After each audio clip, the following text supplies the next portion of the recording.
이 새벽 우리에게 주시는 하나님의 말씀은 신약성경 야고보서 5장 12절에서 20절까지의 말씀입니다.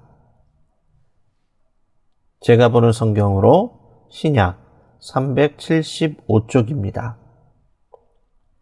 야고보서 5장 12절에서 20절까지의 말씀을 제가 봉독하겠습니다.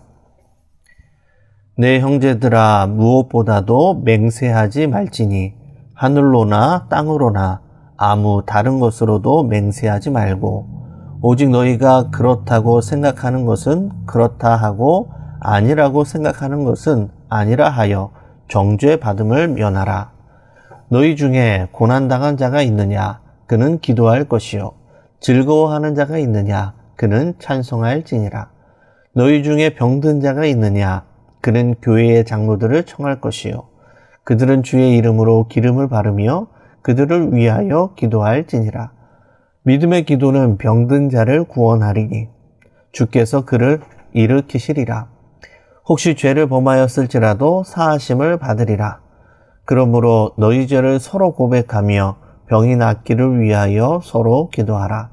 의인의 간구는 역사하는 힘이 큼이니라. 엘리야는 우리와 성정이 같은 사람이로되 그가 비가 오지 않기를 간절히 기도한즉 3년 6개월 동안 땅에 비가 오지 아니하고 다시 기도하니 하늘이 비를 주고 땅이 열매를 맺었느니라. 내 형제들아, 너희 중에 미혹되어 진리를 떠난 자를 누가 돌아서게 하면 너희가 알 것은 죄인을 미혹된 길에서 돌아서게 하는 자가 그의 영혼을 사망에서 구원할 것이며 허다한 죄를 덮을 것임이라. 아멘. 오늘 본문 말씀을 중심으로 정직과 기도의 공동체라는 제목으로 함께 말씀을 나누겠습니다. 초대교회 지도자였던 야고보는 야고보서를 통해서 믿음과 행함의 관계에 대해서 이야기하였습니다. 우리는 믿음으로 구원을 얻지만 그 믿음을 온전케 하는 것은 행함에 있습니다. 야고보는 행함이 있는 믿음을 강조하며 환난과 시험 중에도 끝까지 그리스도인들이 믿음을 지키고 승리할 것을 권면하였습니다. 그리고 오늘 본문에서 야고보는 본서를 마무리하면서 공동체의 삶에 초점에 맞추면서 서로를 위한 정직과 돌봄의 중요성에 대해서 이야기하고 있습니다. 오늘 본문 12절의 말씀입니다. 내 형제들아, 무엇보다도 맹세하지 말지니 하늘로나 땅으로나 아무 다른 것으로도 맹세하지 말고 오직 너희가 그렇다고 생각하는 것은 그렇다 하고 아니라고 생각하는 것은 아니라 하여 정죄 받음을 면하라. 아멘. 야고보는 먼저 무엇보다도 하늘과 땅으로 어느 것으로도 맹세하지 말라라고 명령합니다. 하늘과 땅은 하나님을 상징합니다. 자신의 말과 행동을 확증하기 위해 하나님까지 이용하지 말라는 것입니다. 이 맹세에는 하나님의 위에 있고자 하는 인간의 교만이 담겨져 있는 것입니다. 당시 성도들은 상당한 종교적 박해와 압박 속에서 살고 있었습니다. 그래서 신앙으로 인해 경제적인 불이익과 사회적인 멸시를 당하고 있었기 때문에 그런 그들의 고난과 속박에서 벗어나기 위해 자신들의 믿음과 신앙을 쉽게 번복하고 거짓 맹세를 많이 했던 것 같습니다. 그래서 야고보는 맹세하지 말라라고 초대교회 성도들에게 이야기하고 있는 것입니다. 삶이 정직하고 진실한 사람은 맹세하지 않아도 사람들에게 인정을 받고 신뢰를 받습니다.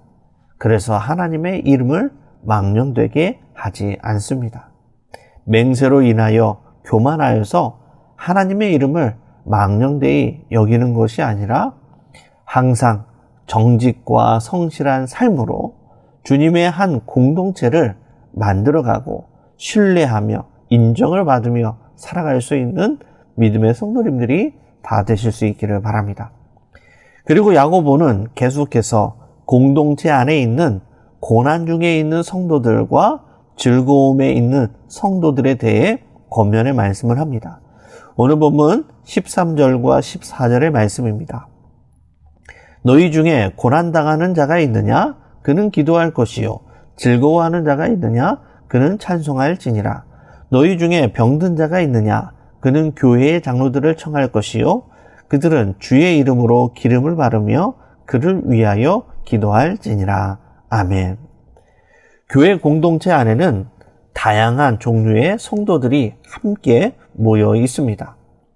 어떤 성도는 질병과 사업의 문제로 가시밭과 같은 고난의 길을 걷고 있는 성도가 있는가 하면, 또 어떤 성도들은 형통함과 즐거움으로 평안을 누리며 살아가는 성도가 있습니다.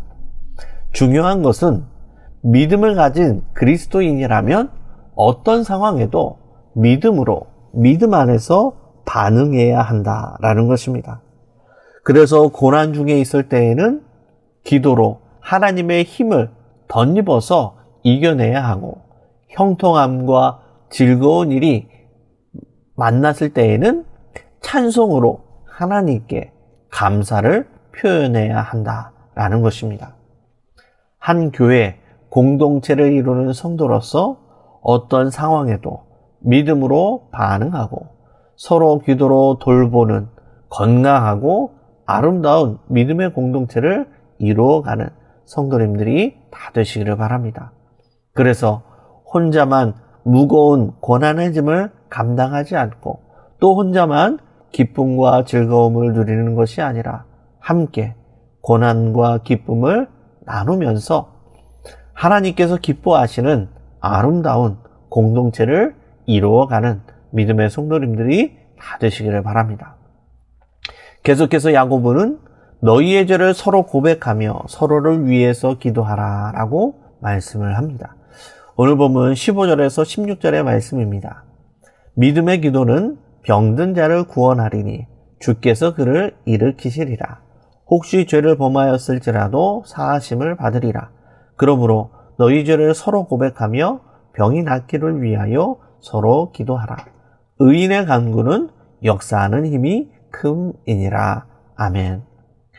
앞에서 야고보는 서로 비방하거나 판단하거나 원망하지 말라라고 가르쳤습니다. 이로 비추어서 볼 때 서로 시기하고 다투고 비방하고 원망했던 그 모든 것을 서로 고백하면서 용서를 구하면서 관계를 회복하라라는 권면으로 이 말씀을 해석할 수 있습니다. 그래서 서로의 죄를 고백하라라는 것은, 그리고 그 후에 기도하라라는 것은 서로를 위해 기도하기 전에 먼저 관계를 회복하고 죄를 고백하며 기도하라라는 것임을 우리는 이해할 수 있습니다. 예수님께서도 마태복음 5장 유명한 산상수훈에서 이렇게 말씀하셨습니다. 마태복음 5장 23절과 24절의 말씀입니다. 그러므로 예물을 제단에 드리려다가 거기서 내 형제에게 원망 들을 만한 일이 있는 것이 생각나거든 예물을 제단 앞에 두고 먼저 가서 형제와 화목하고 그 후에 와서 예물을 드리라. 아멘. 공동체 안에 서로의 관계를 회복하고 용서와 사랑으로 서로를 위해 기도할 때에 그 기도는 힘을 얻고 역사하는 힘이 커지게 되는 것이죠. 하나님은 기도를 통해 역사하시고 기도의 힘은 함께 할 때에 더 강력해지는 것입니다. 이 놀라운 기도의 능력은 함께 할 때 놀라운 역사가 나타나게 되는 것이죠. 또한 우리가 기억해야 할 것은 이 기도의 능력은 특별한 사람에게만 주어지는 것이 아니다라는 것입니다. 엘리야도 원래 우리와 똑같은 성정을 가진 사람이었지만 그의 간절한 기도가 그를 특별하게 만든 것처럼 우리도 서로의 관계를 회복하고 간절한 믿음의 기도를 통해 하나님의 놀라운 역사를 경험하고 체험할 수 있게 되는 것입니다. 서로를 위한 기도로서 또 관계의 회복을 통하여서 하나님의 놀라운 능력의 기도를 회복할 수 있는 성도님들이 다 될 수 있기를 바랍니다. 말씀을 정리하겠습니다. 기도의 성자 이엔 바운주는 이런 말을 하였습니다. 하나님의 말씀에 근거한 중보 기도는 개인의 치유와 성장, 그리고 공동체의 하나됨을 이루는 핵심 동력이 된다. 주님의 몸된 교회를 섬기는 각 지체가 된 성도들이 서로 정직과 인내와 기도로 함께 섬기며 세워간다면 하나님의 놀라운 믿음의 역사가 회복의 능력이 나타나는 놀라운 은혜를 경험하게 될 것입니다.